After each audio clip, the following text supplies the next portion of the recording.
రంగారెడ్డి జిల్లా రాయకల్ పట్టణంలో all Indian Ambedkar సంఘం ఆధ్వర్యంలో డాక్టర్ బాబాసాహెబ్ అంబేద్కర్ 134వ జయంతి వేడుకలు ఘనంగా నిర్వహించారు. అనంతరం అంబేద్కర్ సంఘ నాయకులు బైక్ ర్యాలీ చేశారు. ఈ సందర్భంగా మాజీ మున్సిపల్ చైర్మన్ మూర హనుమాన్లు మాట్లాడుతూ డాక్టర్ బాబాసాహెబ్ అంబేద్కర్ ఆశయాలను యువత కొనసాగించాల్సిన ఆవశ్యకత ఉందని, భారతదేశం యువత మేధోశక్తి ద్వారా ప్రపంచంలోనే భారతదేశానికి ప్రథమ స్థానంలో ఉంటుందని, వారి మాటలను నేటి యువతరం స్ఫూర్తి తీసుకోవాలని అన్నారు.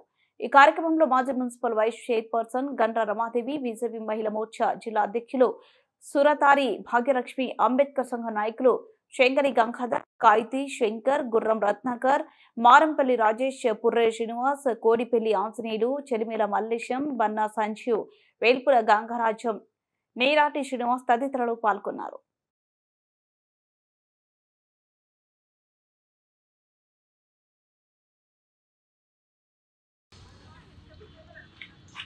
ఒక తత్వవేత్త, ఆర్థికవేత్త, సామాజిక సంస్కర్త, న్యాయకోవిదుడు, టోటల్గా చెప్పాలంటే ప్రపంచ మేధావి 134వ జయంతి సందర్భంగా మొట్టమొదటిగా మీ అందరికీ శుభాభినందనలు తెలియజేస్తున్నాను.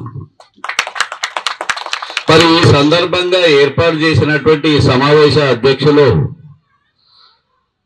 గుర్రం రత్నాకర్ గారికి, మరి ఇందులో పాల్గొంటున్నటువంటి రమాదేవి గారు, భాగ్యలక్ష్మి గారు, మరి 34 సంవత్సరాల క్రితము అంటే 1891 సంవత్సరములో ఇదే రోజు ఏప్రిల్ 14 నాడు జన్మించినప్పుడు డాక్టర్ బాబాసాహెబ్ అంబేద్కర్ మరి అప్పటి పరిస్థితులు ఎట్లుండేనో ఒక్కసారి మనం ఆలోచించుకుంటే, ఇప్పుడు కూడా మనం ఏమంటున్నాం, దళితులు, గిరిజనులు, మరి అణగారిన వర్గాలు ఇంకా అట్టడుగునే ఉన్నారు. వాళ్లకు సరి అయిన ఆదరణ దొరుకుతలేదు. మరి ఈ సమాజము ఒక బెట్టు కింద ఉంచుతున్నది అన్న భావన ఇప్పటికీ ఉన్నది. ఆనాడు ఆ పరిస్థితులు ఎట్లుండను 134 సంవత్సరాల క్రితం ఒక్కసారి మీరు ఆలోచించాలి.